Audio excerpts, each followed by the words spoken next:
प्रभु यीशु मसीह के नाम में आप सभी को जय मसीह की। स्ट्रॉन्ग टावर चैनल में आप सबों का स्वागत है। प्रियो, वचन में जाने से पहले हम कुछ बात को समझें कि आज जो लोग प्रभु के कार्य में आगे बढ़ रहे हैं, सेवकाई कर रहे हैं, और उस सेवकाई के जरिए अगर वो ये सोच रहे हैं कि हमको बहुत सम्मान मिले, मान मिले, ये प्रभु के हाथ में है, ये प्रभु की योजना है। प्रभु की सेवकाई में अगर हम देखें तो प्रभु यीशु मसीह को क्या इज्जत मिलती थी? क्या प्रभु यीशु मसीह सेवकाई करते थे तो क्या अपने मान सम्मान के लिए? नहीं प्रियो, वैसे ही प्रभु के काम करने वालों को नम्र और बिल्कुल दीन होकर अपने कार्य को करना चाहिए, क्योंकि परमेश्वर को यही पसंद है। प्रभु अच्छा काम करते थे पर उसके रिजल्ट में उन्हें बेइज्जती ही मिलती थी, अनादर ही मिलता था, उनसे कोई ठीक से बात भी नहीं करते थे। अगर हम वचन से देखें, मरकुस रचित सुसमाचार 6 अध्याय पढ़ेंगे तो उसमें क्या लिखा? वहां से निकलकर वो अपने देश में आया और उसके चेले भी उसके पीछे आए।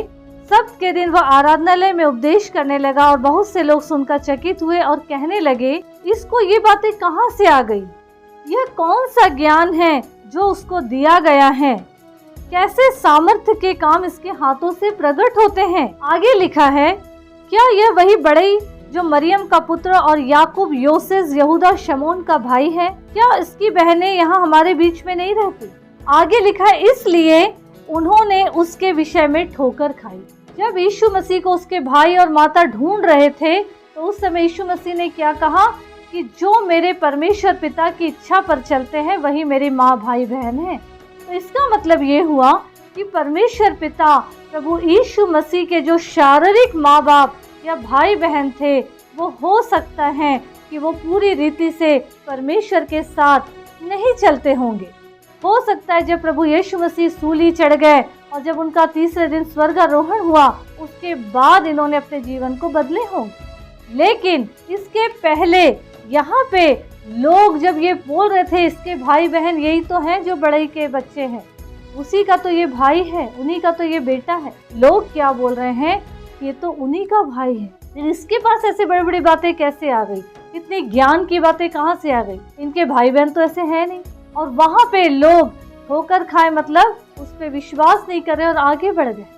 और वो लोग परमेश्वर को उनके नाम की वजह से अनादर की दृष्टि से देखने लगे, उसकी बेइज्जती करके वहाँ से निकल गए।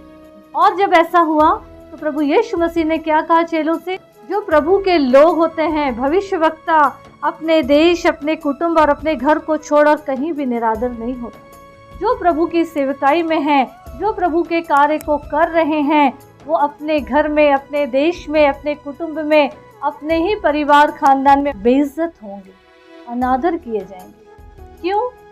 क्योंकि हमने जब प्रभु के कार्य के लिए बीड़ा उठाए हैं प्रियो, तो हमको सम्मान की चिंता नहीं करना। इसलिए नहीं करना है क्योंकि मान सम्मान देने वाला हमारा खुदा है, हमारा प्रभु यीशु मसीह राजा है।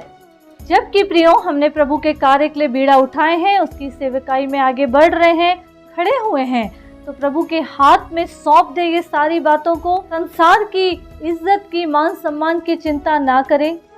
आत्मिक धुन में आगे बढ़ते जाइए, प्रभु के कार्य को करिए।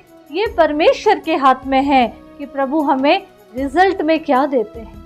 प्रतिफल की उम्मीद मत करिए, सब कुछ प्रभु के हाथ में छोड़िए और प्रभु की महिमा के योग्य बनिए, ताकि हमारा जीवन, हमारा परिवार, हमारा मोहल्ला, हमारा पड़ोसी, हमारे जीवन से जुड़े हर एक लोग आत्मिकता में वो बचे, उनकी जिंदगी बचे, और आने वाले समय में जब न्याय हो तो हम सब प्रभु के सामने अपने जीवन को समर्पित करते हुए खड़े रह सके। प्रभु के साथ साथ आगे बढ़िए और प्रभु की महिमा के योग्य फल लाइए, ताकि हमारे जीवन से हमारा जीवन, दूसरों का जीवन प्रभु की महिमा के योग्य फल ला सके, ताकि प्रभु का राज बढ़ता चला जाए।